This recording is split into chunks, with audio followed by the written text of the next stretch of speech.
The views on this program do not reflect those of ONTV or its board of directors. Welcome to Oaa Now, your home for Oakland Activities Association news and information. Here's your host, Sammy. Welcome to Oaa Now. I'm Sammy, blogger of the Dragons Insider, blogger of Inside the OAA, one of the hosts between 2 minutes at Orion Television. Like, welcome our friends for hearing us on the local voice on SoundCloud or watching us on Orion Television. Got Ian Locke here this week here. Hey, happy Monday, Sam. Happy Martin Luther King Day. Yes, absolutely. Sunny, frigid day out. It's cold out. It's terrible. I hope everybody had their car started, warmed up long and everything. Mine hesitated this morning. It was just going, I don't want to start today. So did mine. Crazy. We got a lot to talk about. What a week, dude. What a week, especially in the basketball docket. Thought it'd be exciting. Thought it would be exciting. You got one team in the OA still perfect, which is the Oxford Wildcats and boys basketball. Yeah, what a two-game stretch for the Wildcats. I think there are two teams that are still undefeated right now. On the girls' side, Royal Oak and Southfield. Southfield Architects got a loss, but Royal Oak right now stands as the only undefeated team right now in the good for them in the girls' side of things. But let's talk about our main story. Another fight occurred on this weekend. It was a non-OA game. It was Waterford Kettering, Waterford Mott, the backyard brawl. Yeah, great event. If you've never heard about it, fantastic event. I was lucky enough, Sam, as I mentioned before, to attend the first one over at OU. Mm-hmm. And do you know the reason why they decided to take it off campus? Well, not sure why. They decided to take it off campus for safety issues because what happened whenever Mott visited Kettering or Kettering visited Mott back in the day? A fight occurred. Fight in the hallways, fight out in the parking lot. So they take it to OU, better security, a little more spread out, right? Special event, calm everybody down. Right. So what happens? A fight occurred with about four on the court. On the court with Waterford Mott making a huge rally.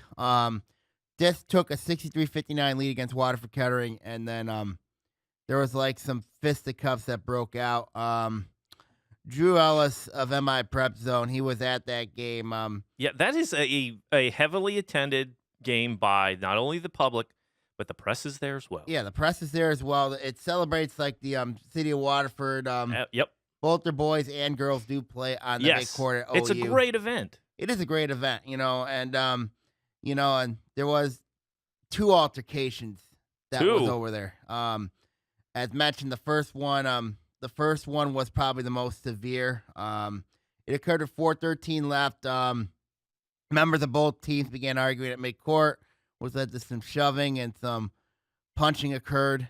Was it due to play or something? Did they more specific? Well, I could tell Kettering was leading most of the game, and they got frustrated. And then all of a sudden, the emotions of the players, particularly the Kettering players, and both sides, because it's a rivalry. Oh, it gets the best of them. It got the best of them, and then all of a sudden, rivalry. It got the best of them, and then there were a number of fans that ran on the floor. What? Number of fans that ran on the blacktop, and to me, that is very infuriating. I want to get your thoughts on that. Each team had a player ejected. Only a player? And one player each ejected. Each team had a player ejected. And then the second one, a Waterford Mott player got thrown out. A second one. Yes. Didn't learn from the first time. With 4.9 to go, which the officials ended up calling that game. The final was 81-64 in favor of Waterford Mott over Waterford Kettering. So are they saying the instigator were was Mott? We don't know. We weren't there. But it looks to me like, this was boiling over, Yeah. Waterford Kettering's, I know they sit 5-7, 0-5 in the Lakes Valley. They're having a really rough season. I've seen Kettering play at least 3 times, but Waterford Mott's having a good year. But that rivalry in Waterford. Waterford Kettering's got a new coach in them. Yeah. Anthony Pfeiffer. My thoughts on Anthony Pfeiffer, I don't think he's the right guy for that job over there. That's my thoughts. Okay. But when I look at the fighting. It has to stop. It's getting ridiculous. There's a lot of fighting that has occurred this year. When you look at Yeah. the incidents in the west side of the state between South Haven, I think South Haven Pawpaw. Then of course Lawrence Tech. You had you had Detroit Cast Tech and Ypsilanti fighting. Then of course a couple weeks ago was Romeo and Yeah. New Haven. Yeah. Now I liked what Romeo and New Haven did the next day, where both captains actually like made peace and went to Romeo players went to New Haven, made peace with Yeah, each yeah. other. That was a good See, and moment there. that is coaching leadership, Yes, it is. right? That's diffusing something, ending it right now, and explaining to these kids it's just a game. It is. It really is. I mean, and then now you got this Yeah. incident. I mean, like, what bothers me is and I wrote a column on this. Yeah. Just this morning, I wrote a column on this stating, and it's addressing the officials crisis, and a lot of this has to do why there's a lack of officials there is because they can't take the abuse anymore. Oh, I completely agree. I mean, they're running ads on TV, Yes. regular television, about treating the referees with respect, right? Mm-hmm. I mean, has our society come to that point where high school, what do these refs make? Nothing?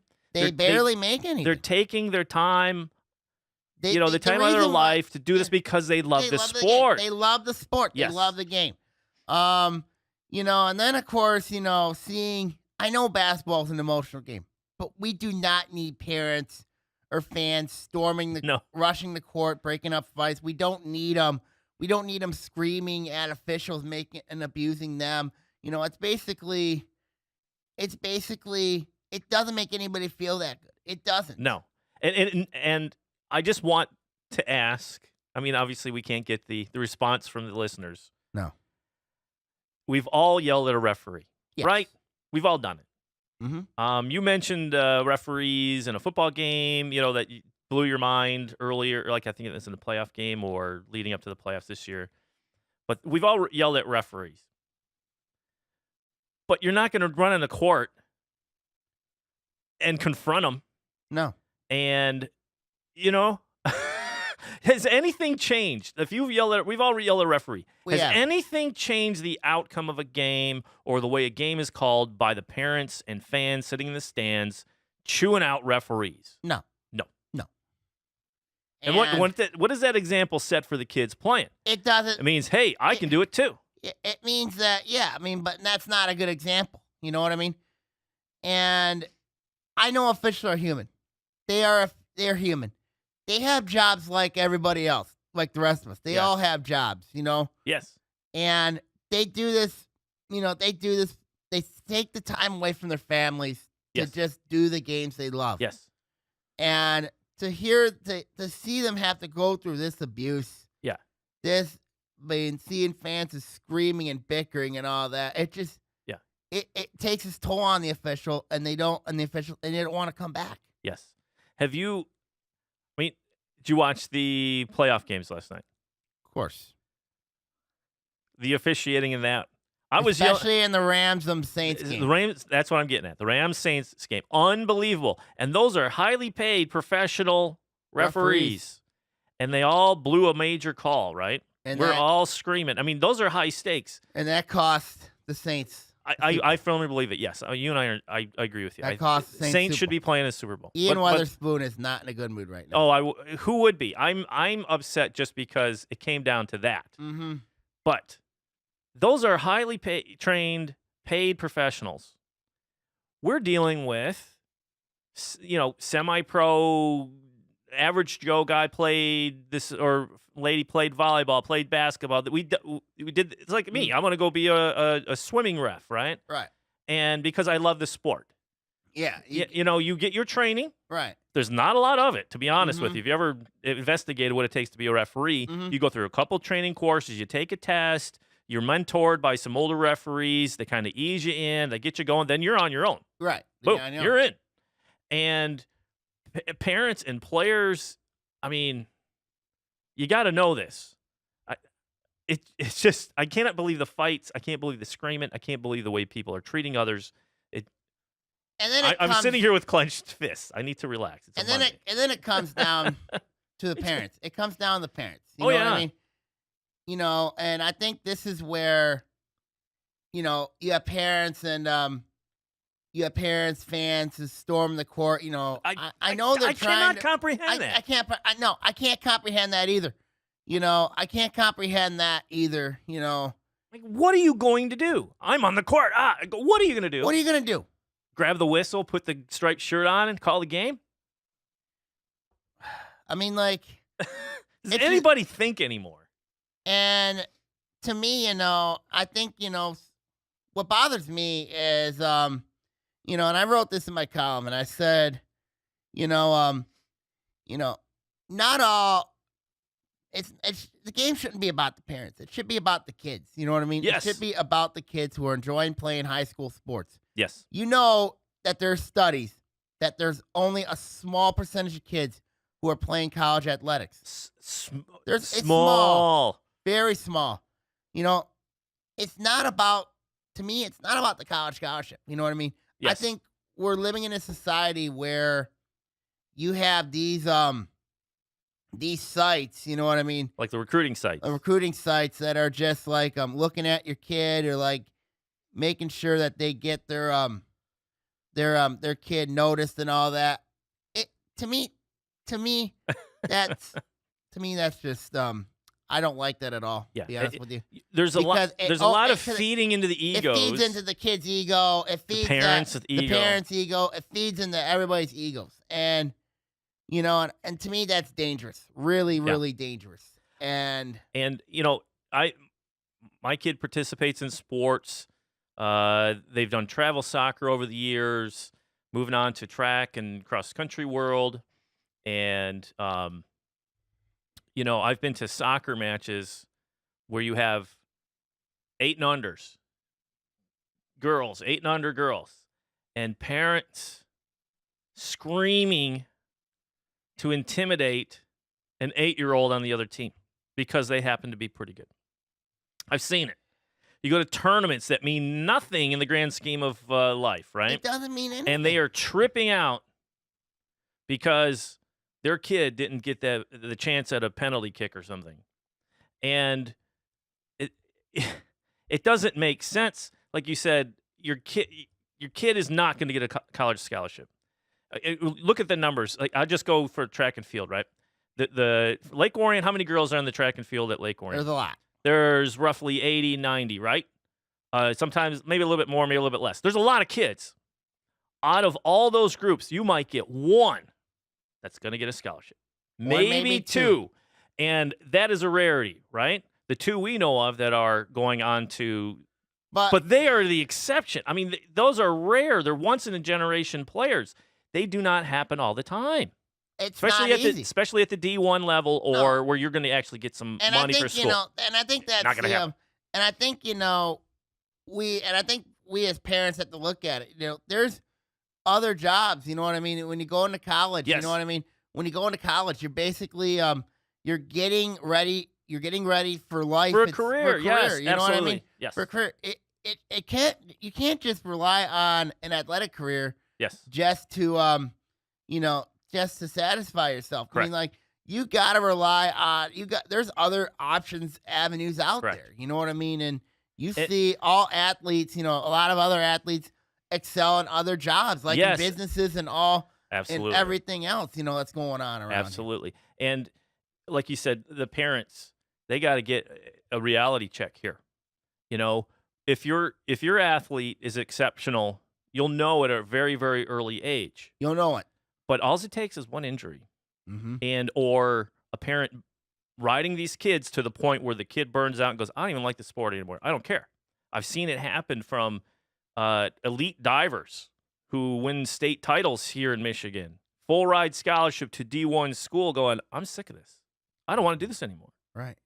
Because of the pressure, because of the pushing, because of all this stuff. Seen it firsthand. Friend of my family saw it. But what you have, too, the parents got to be realistic about this.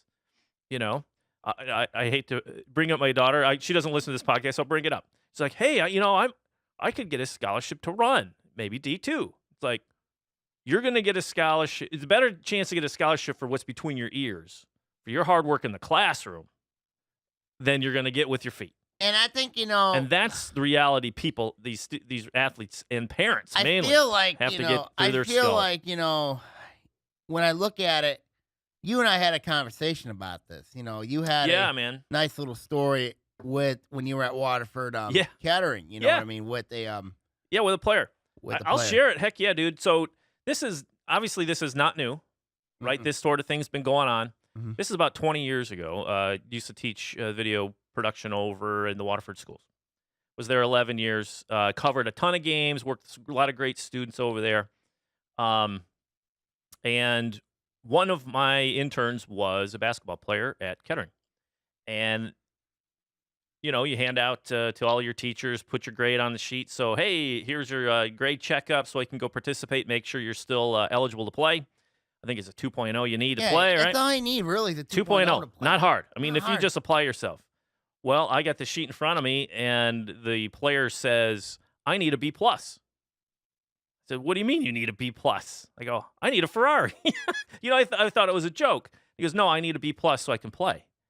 And then you look at his list, and it's like D's, C's, and whatever. So he needed a B+ from me to average out to his 2.0.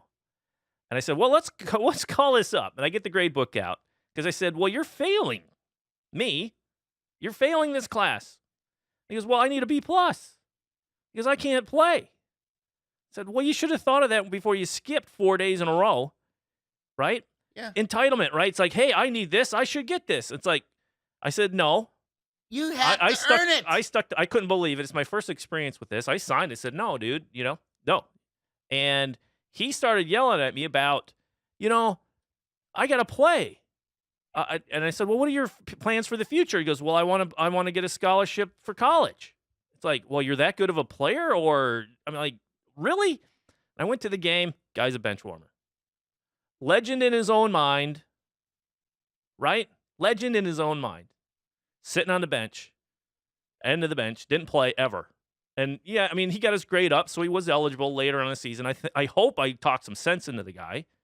He was a nice enough dude after that, but he didn't demand anything of me. No. Again, grade-wise. He earned it. He got his C or whatever it was, so he's Right. eligible. Never touched the court. So you got these kids going, oh, well, this is what I like. This is what I feel I'm good at.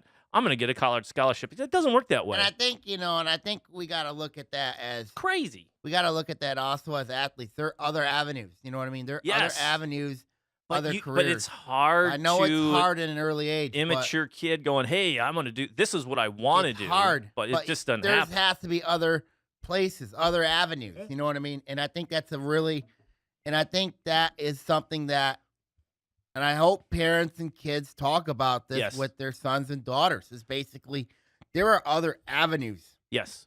But this, it seems like we're kind of on a tangent here away from this whole refereeing thing and the violence on the court. But I think it's all related. It is all related. Because if you have a mindset as a player going, hey, I can do what I want because, hey, I'm one of the 5 starters on my varsity squad or I'm a whatever. very good player. I'm a very good or I'm above average player, not a superstar.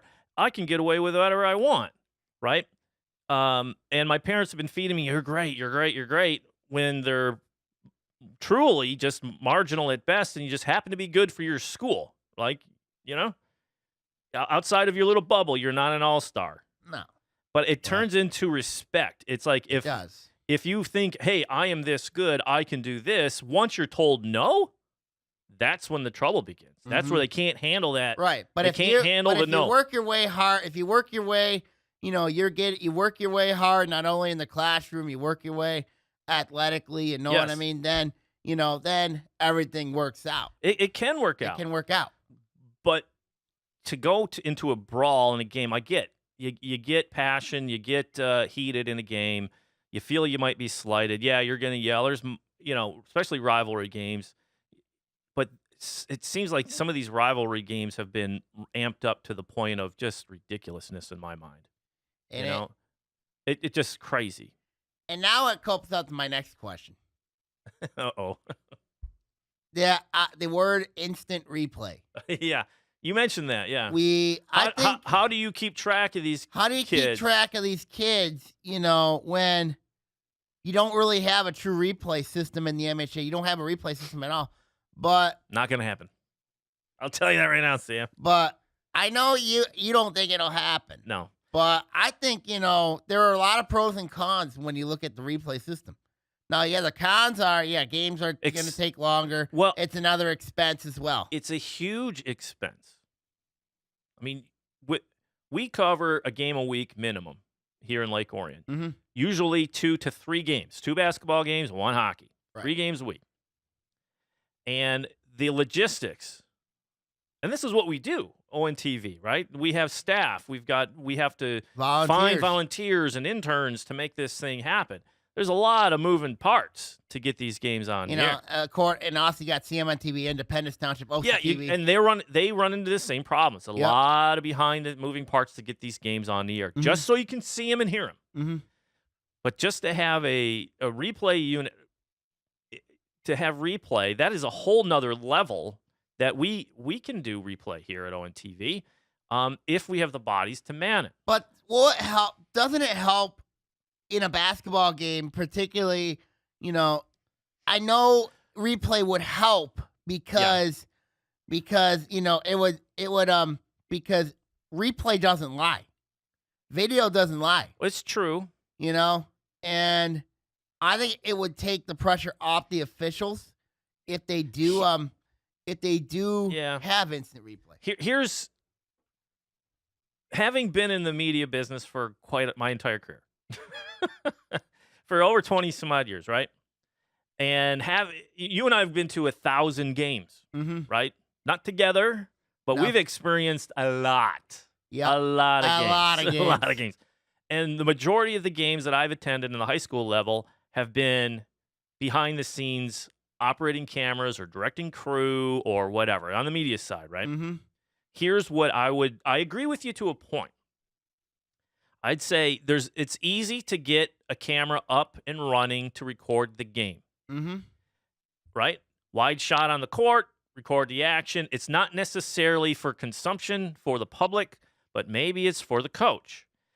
Right? We've seen it before. A lot of coaches have, like football. You got volunteers up there recording all the plays. They catalog the plays, and they evaluate it after, right? Yep. Basketball can be the same. Record the game. It might not air, but you're not going to get that instantaneous what just happened. But you can after the fact and try to solve this problem. Or you can go, hey, who are the culprits? You can ID them, and the league can take action. And the league can take action. But it's not going to happen that night. No. I'll tell you that right now. It ain't going to happen that very night. Rare. It's very rare. I'll say this. I've never had an official come up to me and say, let me see the tape. I mentioned I'll go ahead and go to Waterford, Mott, and Kettering, a soccer match. Right. Varsity soccer match. Intense. This thing was exciting and intense. Top player goes down. Another top player, they're doing 1-on-1. Hard tackle. Boom. The Mott guy got ticked off and hauled off and kicked the Kettering kid in the shoulder while he's down on the ground. Claimed it was the ball. No way. Both get yellow cards. I give it to the ref. 2 yellow cards to diffuse the situation, but the fans were irate that the kid that was doing the kicking, they're going, he was kicking the ball. And we have it on video going, there's no possible way. Right? And then this whole melee ensued of going, wait, I see the video, and it's like fans coming in the press box. It was a nightmare. And I just cannot, as far as a media manager here and working with students and minors and stuff like that, I don't want parents near my gear or my crew. No. Right? No. It just opens up a can of worms that's just a mess. It does. And when you look at it, unfortunately, it's not going to get any better, when you look at it until we change the culture, I know there is a referee shortage. I know that. Yeah. I'm encouraging. And it's getting worse. I'm encouraging people to go out and officiate, I'm encouraging them to go out and officiate, But I'm also encouraging parents to shut their trap. Shut them out with the officials, you know what I mean? Basically. I'm going to give a warning to everyone out there in high school sports land, especially like the footballs, basketball, that sort of thing. Baseball, too. Softball. the parents yelling at people for balls and I mean, it's crazy, right? There's going to come a time in the near future where you're going to show up for your game Mm-hmm. and there's not going to be a ref. No. No one's going to want to take part in this any longer. And they're going to say, I'm done. See ya. And you're not going to have a game, right? Berating the referees, berating the coaches, yelling at players and all that sort of thing from the sideline is creating a pressure bubble that I feel is going to pop one of these days. And it's going to be where you show up and there's not going to be a ref. And there's no game. Right? Right. Then where are you? Is your kid going to get a scholarship on a on a forfeited game because the refs don't show up? No. Right? So get your act together. Knock it off. Powerful statement for me. You know what I mean? Really I fully believe it. I fully believe that you. this is going to happen one day. I agree. Powerful. Nuts. Powerful statement. Powerful statement. All right, we're going to take a break here, and we're going to talk a lot of basketball here on Oaa Now.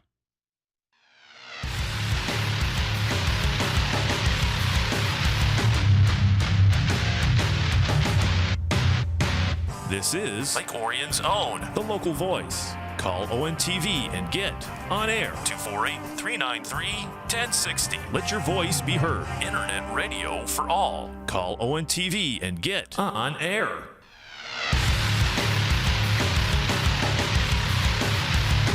Welcome back to Oaa Now. Here I'm Sammy here with Ian here. Hey, sorry about the rant. I've never had a rant. That's my first rant, Sam. Well, I've had a ton of rants. Well, you invented the rant, I swear. No, Mike Maloney invented the rant. That's true, but you've taken it to a whole new level of an art form. Let's go with basketball now. Let's go with basketball. Yeah. What a week. What a week around the boys' ranks. We got, as mentioned, we got two teams, one in the boys, one in the girls that sit undefeated right now. Yeah. Let's start with let's go with the girls first. I want to go with the girls first.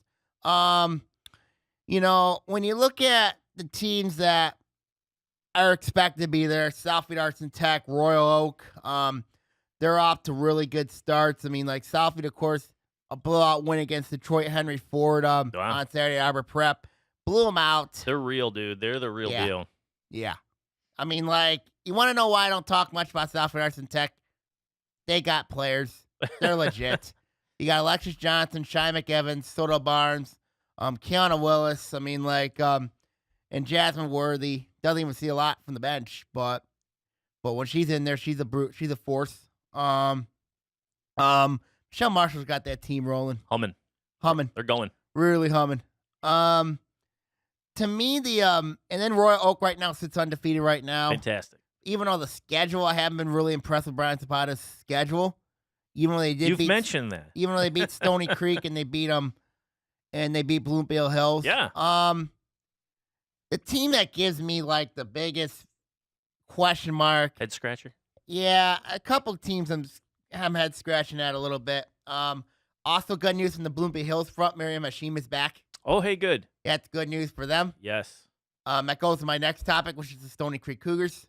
They've lost 2 straight. Tough loss. I want to know where in the heck has Kellen James' defense been lately? I mean, when you look at the points they've given up the last 2 games, 54-51. Wow. That's not good. That is not good. Now, yeah, they're putting up 45 points a game, which is still pretty good, but still, I mean. And who are the losses to? Bloomfield Hills, and I know they played Southfield. Tough teams. And then Royal Oak. The 2 losses were Royal Oak and Bloomfield Hills. Now, the Royal Oak game, I thought that it could have went either way, but the Bloomfield Hills game just mind boggles me. It was a home loss. His is a team that knocked off Waterford Kettering. Knocked off Lakeview. Lakeview's not bad this year, but the loss to Bloomfield Hills kind of bothers me with this team. So when I look at Stony Creek's team, I look at, they got Lily DePanny on there, Emily Eckhart on there, Maria St. Louis on there, Megan Solik on there. I think Stony Creek is missing something when you look at that. And I think it's And I think it's another big, you know what I mean? When you look at besides St. Louis, I mean, like they really, I mean, it it could be a nightmare for them once districts come around because you got Utica Eisenhower in there, and they're coming off a big win against Macomb Dakota. Macomb Oh, Dakota is a really deep team. yeah. Um, We've mentioned too, like on the girls' game, having solid bigs. Oh, what a luxury, you got to have those. right? Because it just changes the attack from an opponent if they don't have a big. Yeah, that's true. That's true. And then, but Stony Creek right now, kind of really struggling right now a little bit. You know, Bloom Bay Hills has picked up a big win the other day, beating Stony Creek now. Miriam Hashim back as mentioned. That is a huge, huge deal for Jeff Rubin's team there. But a team that I'm mostly very, very, very, very concerned about is North Farmington. Because the last 2 games, you know how many points they've scored? Total? How many? 34 points. Whoa. 16 against Clarkston, 18 against Southfield.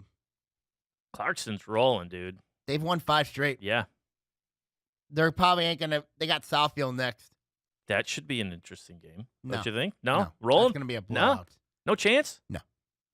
I like John Wire and his team, but they got no chance. No chance? No chance. But North Farmington, 34 points in 2 games. That's not good. Wow. That is not good. You know, now I know the opponents they're playing are good opponents, but anytime we don't have a true big, it's mentioned, and we talked about this. It's going to be it can be brutal. Yeah. It can be brutal, and especially when you're playing in the red division, you know, where you need a solid big to be successful. You need guard play to be successful. Yeah. We know what Groves is going through right now, but North Farmington, I know you have Molly Simpson, you have Maya Kelly there. They have not. That's a team I've been mostly disappointed with this bit, North Farmington. And, you know, the system that they run, really complex system, a lot of trapping and all that. Oh.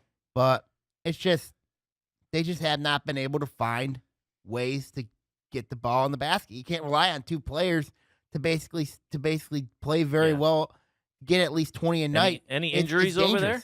Because No. we've seen this before where you have like a couple solid players. I mean, Lake Orion kind of ran into that a year ago. A lot of injuries, and you had a couple solids, and then you're like, just Lake not Orion's enough. got a little bit of those injuries right now, but Oh, they do? a little bit right now. Ooh. But We were just saying they were doing well on the injury front. But you know they're gonna expect them back within a week or 2. Okay. So, but when you look at North Farmington, there weren't a lot of true injuries that I've seen on that. It's just Can't get the ball in the basket, and then you're not stopping people. That's the bottom line. And well, if they're doing a lot of trapping on the defense, that's high risk, high reward. And that's right? the bottom line. You know, this North Farmington, they miss Sam Cherney. They miss her bad, and it's shown. They have not developed the true post presence. You've got to develop a true post presence if you're going to be successful.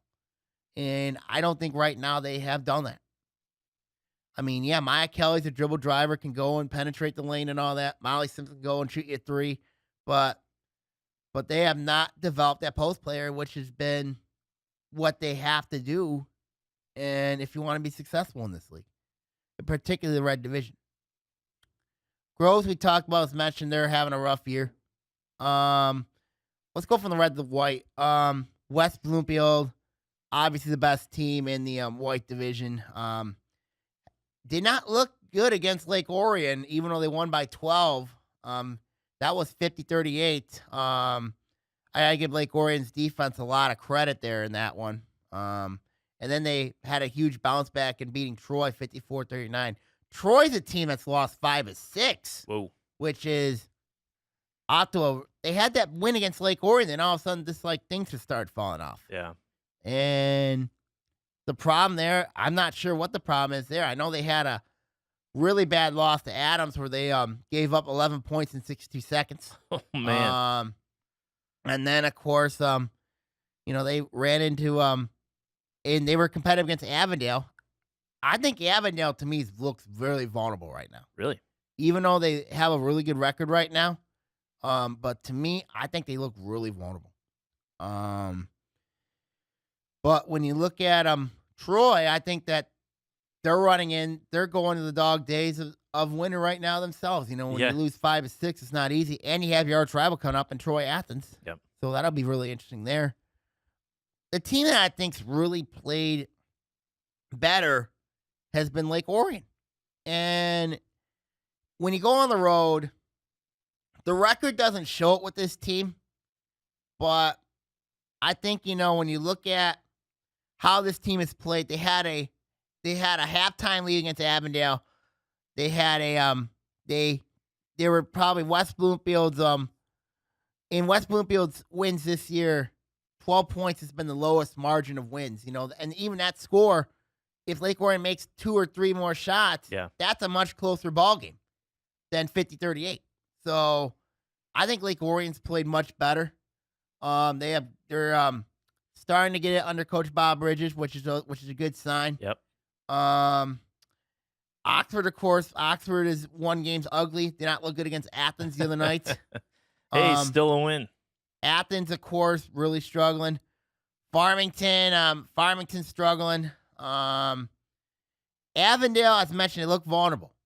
I mean, they got some players. When you look at players like Kiri Lee, Olivia Russell, freshman in Legan Lawrence, and then they're getting a transfer in from Pontiac and Bria Bellion, who was Pontiac's best player a year ago. So she's now eligible. She will be eligible to play. Yeah, one of those sitting out half the season, or and I think with that move, I think that was more of an AAU type of move, because Bellion and Lee play on the same AAU team. Oh.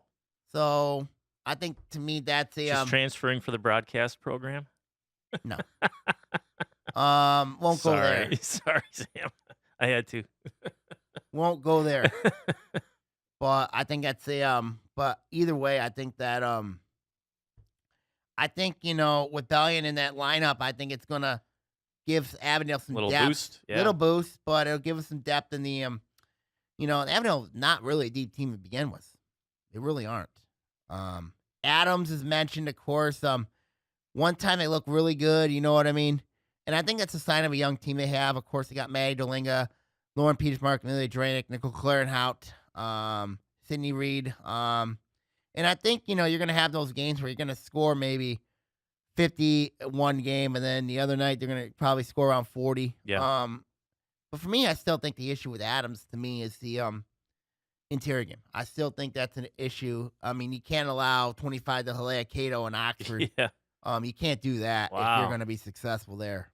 Of course, life around the white, of course, I still think, West Bloomfield, Avondale, truly the 2 top teams in the white division. But, you look at the 3rd, 4th, 5th place team, I still think it's either Troy, Oxford, Lake Orion. Then you have Athens, and then and Adams. You also got them too. And then of course the bottom feed teams. You got Athens and Farmington. Those are right now what I'm seeing right now in the white. And then the blue division. Blue division. This is where my Berkeley rant gets to full completion here. Berkeley knocked off Seaholm the other night. Good win for them. Yeah. But there's a big but. I have not been impressed with their schedule.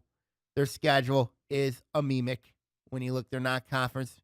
The only legit teams they played have been Waterford, Mott, and Groves. Waterford, Mott, of course, they lost that one. And then Groves, of course, they won that one, but Groves should not be in the red division. But Berkeley, they got 10 seniors. They got 10 seniors. But when I look at, and I'm looking at your district, and I'm looking at their district, over at Birmingham Marion, and I'm saying to myself, I have a nice little column. If you want to check it out, Basketball Districts at Midway Point, check it out. Give the address again, Sam. It's at Sammy, _blogspot.com. So I'm looking at Berkeley's district, and they have Birmingham Marion, who has really improved.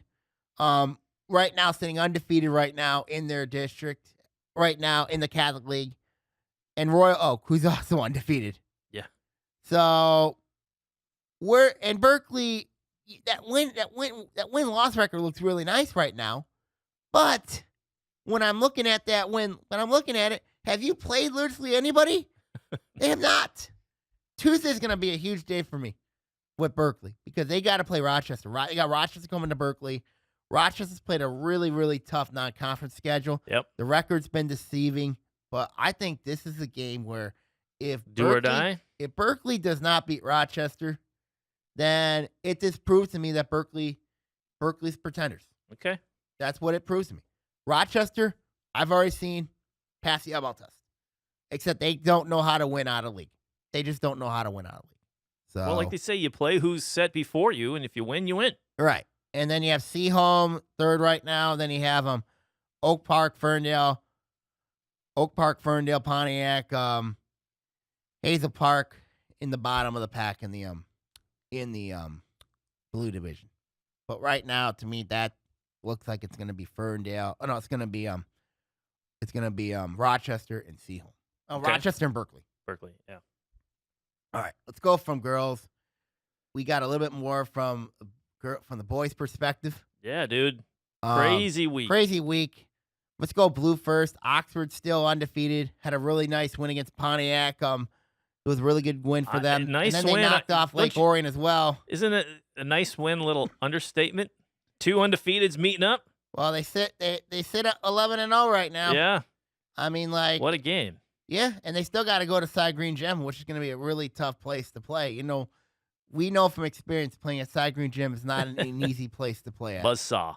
It is a really tough place to play at. I mean, like, but when you look at Oxford, undefeated. When you look at Oxford, you know, the reason why, you got to look at players like DeWavy Turner. You got to look at Michael Race. You got to look at Trey Townsend. They have really made the difference for Oxford, you know, and I also think playing in the blue really helps this team out a lot. I really do think that as well. Yeah. Playing the teams that are not as strong, you know what I mean? And like, it's not like the red division when you're playing like likes of Clarkston, North Farmington, West Bluefield, Lake Orion, Troy. But they beat Lake Orion. And that's another team I want to talk about. It's Lake Orion. This is a team that lost 3 straight games. Decision making has been really questionable. And I think this is a perfect analogy with the Dragons. They have the pieces, but they don't have the quarterback to lead the pieces. So, and I think to me, that is a really, really true fact here with this team. Because the decision making, and it was truly shown in their losses to Oxford, and it was truly at making their loss to Carmen Ainsworth, which was the decision making. This team has to make better decisions if they're going to be successful. You know, there's going to be teams that are going to be triple teaming, double teaming Nate Talbot. Yes. You know, in the middle. You know, and Drew Van Heck in the last 2 games has not 3 games has not been himself lately. You know, he's been scoreless in the last 2 games. Well, that the game from last Friday, it was Carmen Ainsworth, right? Mm-hmm. They played better. Yes, and that game will be televised. Mm-hmm. So we should have that on Tuesday night here on ONTV and up on YouTube. So if you're interested in taking a peek at that game to see what Sam's talking about in real life, there it is. But, you know, when you look at, I think Lake Orion needs more production from their guards. They need production from their guards, you know, to essentially open up Nate Talbot in the interior. I think that's going to have to be something that Lake Orion has to address, you know. And, you know, you look at North Farmington, a team that's really started to take off a little bit because led, of course, by Yusuf Jihad. They got Eddie Litton, who's a transfer from Harrison. They also got Justice Salm, who's a really good player as well. I mean, like, then Jamal Hayes, another one. I think, you know, when you look at North Farmington, they got a predominantly young team. They only got 2 seniors on that team. Yeah. So future's bright for them. Well, right now it is. Yeah. You know, Troy, of course, we know about the guards. The question's going to be is who is that big that stands out over there at Troy? Besides Brody Parker and Clay Sebastian there. The big question there. But Troy had a nice win against Blueberry Hills the other night. So, good win for them. Yeah. But it snapped a losing streak. Hopefully they'll get back on track there. And then, of course, Clarkston, you know, we know about them. They've won 10 straight, including a third quarter destruction against Detroit Martin Luther King on Saturday night against at Warren Fitzgerald. Yeah, I saw that come across the Twitters. Wow. And they're rolling right now. Yeah, young team too, man. Bloomfield Hill's struggling. They got a tough week ahead of them. And then of course you have West Bloomfield. I gave West Bloomfield a lot of a pass this week because of Donovan Moore's injury, and I think that's really caused a huge issue there, affecting that team. And I think West Bloomfield will be fine when they get Moore back and you put him and Robert Johnson together. Yeah. And there's Oak Park. I was really shocked how they looked okay against Clarkston, but then of course they went to Grand Rapids Union, I believe, and just laid a complete egg against Muskegon. They lost 78-36. Oh boy. That's what was not good. What was the score of the Clarkston game? Because that was one we were kind of 62. I think it was 62-45. But I thought that might have been a tighter one. Yeah, I think it was. I know it was. Oh, Oak Park had 51 points. 51. Okay. But Muskegon's good. They're good, but you have guys like Malik Carr on that team. I mean, it's hard to explain why you only scored 36 points against Muskegon. And was that those two games were all last week, right? That was all last week. Yeah. Yeah. So you get up for Clarkston, take it out of you, right? You think take it out of you, then you got a long trip over there on the west side. You think that was? Could be. Sometimes. Well, I mean, you play up for the good teams, the defending state champion Clarkston Wolves. Yes, their makeup is a little bit different. You play up for them. Takes everything you have. You don't pull off the W. Kind of maybe a letdown, but you did it on the road. Still, I mean, that happens. It happens. Now Oak Park plays Lake Orion this week. It'll be very interesting to see what happens there. Well, you got two teams looking for a win. That's for sure. I mean, Lake Orion for desperate for a W. Yes. And then of course let's look at the White Division. Adams still winning. They've won 10 straight. Wow. You got anytime you got Gunnar Walter, Dean Merson, and healthy, and they're healthy, which is very huge here. Farmington, a team that I think's played much better is Stony Creek. They had a win against Farmington, went to overtime with Groves. This team's been playing much better. I know they got their crosstown showdown this upcoming weekend against Rochester. They play that at OU? They play that at OU. Tell them to bring their boxing gloves. No. The girls' game, I think, is going to get really ugly. And I think the boys' game is going to get really ugly. Really? I think, ugly, you mean like scrappy, no, low-scoring game? No. Or you think sharpening the elbows and pushing and shoving? No, not pushing and shoving. They're going to be two Cougar blowouts. Oh. Yep, two Cougar blowouts. Yep. Predicting blowout. Two Cougar blowouts. So, and then, of course, in Farmington, we know about them. Groves, we know about them. Avondale, of course, don't have a lot of bigs in the interior there. Athens, don't have a lot of faith in them right now. And then Rochester, as mentioned, they're getting a big boost with the transfer coming in. I'm not sure where yet, but I've been finding out a lot about him, where he's been. So Rochester hoping to get a big boost, hoping to turn around a 1-9 season right now thus far. Tough. That's so tough. It is. Anytime you lose two players like Hunter Shatler and LaMarco Gulich, it's going to be tough. Yeah, that's true. I mean, and then the Blue Division, of course, we talked about Oxford, talked about Pontiac. Ferndale coming off a really tough loss on Saturday to Benton Harbor, who had Scooby Johnson that team. You know what score was that was in that game? 90-81. Whoa. 90-81. That is a lot of scoring for a high school game. Well, Ferndale's average in the last two games. They put up 100 against Harrison, and then they put up 81 up. That's what not bad. They a sprint offense, like fast break it is fat, They're like the run and gun it. The run and gun it. Yeah. They got Tanoa McKeith in there, Keelan Lucas, Brian Peloso, and only 2 of those 5 transfers playing on that team. Yeah, wow. But, you got to look at their 2 losses to Pontiac and their loss to Oxford. A lot of offense, not a lot of defense? That's what it is. They like to run and gun it. Wow. But you score 80 points and you don't win? Yeah. Crazy. It is, especially for 4 quarters. Yeah, I know. And that halftime score was 50-44 in favor. Halftime? At halftime, favor Muskegon. Yeah, that was 50-44. Dang. That was a lot of That's hype. a ton. Hey, for the fans? For the fans, it's enjoyable. That's exciting. Like, whoa, I bet you there were a lot of oohs and ahs. Yeah, there were a lot of oohs and ahs, And the coach is having an ulcer. Unless you're a defensive coach. Yeah, exactly. Which is play some defense. You're allowed to stop the other team. Yes, you are. Yes, you are. Put your hands in the air. It's okay. Yeah, that's what it is. Impede their progress to the hole. Berkeley stormed the court against Royal Oak on Thursday night. No. 43-41. Ooh, close game. Royal Oak's been one of my disappointments this year. But Berkeley storming the court against Royal Oak. I understand it's one of your rivals. Yeah. But come on.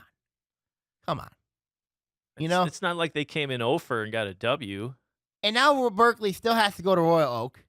And basically, you know how Royal Oak's going to feel now heading into that game. Jeff's going to be very upset. But they might want to take it out on Berkeley on their court, wouldn't they? You could. You never know. You've seen teams storm the court on you. Yes, I've seen it. It ticks you off. It does tick you off. Yes, it does. But as long as the players handshake the other team, you know what I mean, and it's good game and all that, you know what I mean. Where as long as it's clean, as long as it's clean and fun and all that. But unlike the storm of the court, if you're Royal Oak, you're gonna remember that one. Yeah. Harrison, oddly enough, they're off to a 6-5 start. They're playing not bad basketball right now. And then there's Hazel Park. Seaholm as well. Seaholm got a nice win the other night against Hazel Park, but now they're out. They're 3-8. When I look at Seaholm, yes, they're young, but I know I had a really interesting conversation with one of their parents on Twitter. You know what I mean? Looking at the Rochester game of theirs. That was early in the year. Okay. But I'm telling you, when I look at the eyeball test, that loss of Harrison really bothers me for them. That loss of Harrison. Because I don't think Harrison's that good. Now, they have a win against Berkeley, which is huge for them. Yeah. But that loss to Harrison, just at home, nonetheless, mind-boggling. Mind-boggling. When I look, and of course, you look at all the other teams around the league, and I look at it on a district standpoint, I think for Ferndale, I think their chance is going to be when they get in the postseason. Because I'll tell you what, I think Ferndale's going to make some noise in that district tournament. I think they will make some noise. You have a prediction or a bold prediction? If Ferndale can get by Warren Lincoln in that district, I think they're going to win that district, and I think they're going to make it to at least maybe, hopefully, get to about the state quarterfinal. Really? Juan Rickman's first year. I think they have a great chance I like your bold predictions. Those I are think they fun. can do that. I think they can do that. When I look at others, I think Pontiac can knock off Orion Detroit Country Day. Here are my bold projections. Yeah. I think Pontiac can knock out Detroit Country Day and win that district. And I think Ferndale's going to win and move on there over at their district. And, I'm looking at all these teams here and saying to myself, you know what? It's going to be interesting to see what happens, I feel like, of course, as mentioned, you could check a look at my blog. It's called Basketball Districts at Midway Point. Okay. It's at Sammy@blogspot.com. I encourage everybody to read. It's a great read. Great read. It tells me where you're at right now. They're not my official projections, but it tells me where everybody's at within the district. When you look at the district, and it does include some of the non-ranked teams, non-league teams. When you look at who are in the districts, when you look at teams like in the boys circuit, but in the boys circuit, there's a lot of non-league teams in there that I think are having really good years. Yeah. Well, this is an interesting time of year, right? We're in the middle part. This is where you're kind of going, okay, this is where we're at, and who's going to make that push? Who's got the guts to, start ripping off some win, make some runs, start knocking off some opponents. Some of these teams, yeah. I mean, like, and getting I'll tell you what. I'll tell you what. You know, if there's a team right now that I think is primed to be upset, I think there is and you think I'm going to be crazy here, but I'm going to make a really, really bold projection. I think Oxford is primed to be upset somewhere on the road. And I think it's going to get them at the worst time. Really? Because I'm looking at that district, and they're open up with Romeo. Romeo is a really tough team, physical team. So you think they might roll through the season and then lose in the first round? Well, this goes back to we see other teams who are undefeated and have these amazing runs, or you lose early, and like Clarkson's got these long runs. They go, when do you pick up that? But I also think Clarkson looks vulnerable too. Isn't there? It's better to have a loss than it is to have to roll that streaking. Yeah, to go roll that streaking. I think Oxford's in a really dangerous position right now. Start worrying about the record as opposed to just playing one game at a time and their opponent. Yes, because the Blue Division, you know, besides Ferndale, Pontiac, you know what I mean, not necessarily the strongest of leagues. So I'm telling you right now, if I'm Oxford, and Romeo's had their number lately. Yes. I mean, Romeo, they play in a really tough Mac White. You know, they're with New Haven, played Lake Orion earlier in the year. Did not fare well against the Dragons there. But that's a team that I am watching very, very carefully that is most vulnerable. Another team, as mentioned, people ask ourselves, are you saying that Clarkston? Yeah. I think Clarkston, there's a difference playing playoff basketball compared to regular season basketball. And I think Clarkston better be careful of Rochester Adams. Adams has a ton of experience. They won a district title last year. They have a freshman by the name of Gunnar Walters. They have Ethan Immersion. You shoot threes at Lake Orion's gym, at like what they're more than capable of. Yeah, they could really well upset Clarkson. Plus, it's like when you say like the momentum, you know, is there really such thing as momentum? No. With that team, you don't think so? You don't think there's momentum? There is momentum right now. Yes, with that team. They've got it's maybe not momentum. We'll call it confidence. They've got confidence. They're feeling good about themselves. And you get a team that is playing well. You got everybody healthy and they're rolling. That's good right now for them. That's good. But I think that's a team that I am. Those are two teams I think that I would be very worried about mentally heading into the month of February. I mean, those are two teams I'm most worried about. Hey. All right, now I'm going to sign off here this week here. We'll see what happens. I'm keeping an eye on the blog at SammyCemetery@blogspot.com. Also, keep an eye on Oaa Now for the latest updates, especially on Pontiac football's head coaching search for football. So we'll see what happens going forward. I'm Sammy Terrain here, signing off here. Take care, everybody. See you, Sam. Hey, the Owen TV Food Drive's coming up, the 9th annual on Saturday, February 9th from 10 a.m. to 4 p.m. Make sure you get out here on that day to donate food to restock the food pantry out here for Oxford Orion Fish. Oaa Now is produced by Sammy Terramina. The views on this show are his and his alone. See you next week on Oaa Now. See ya.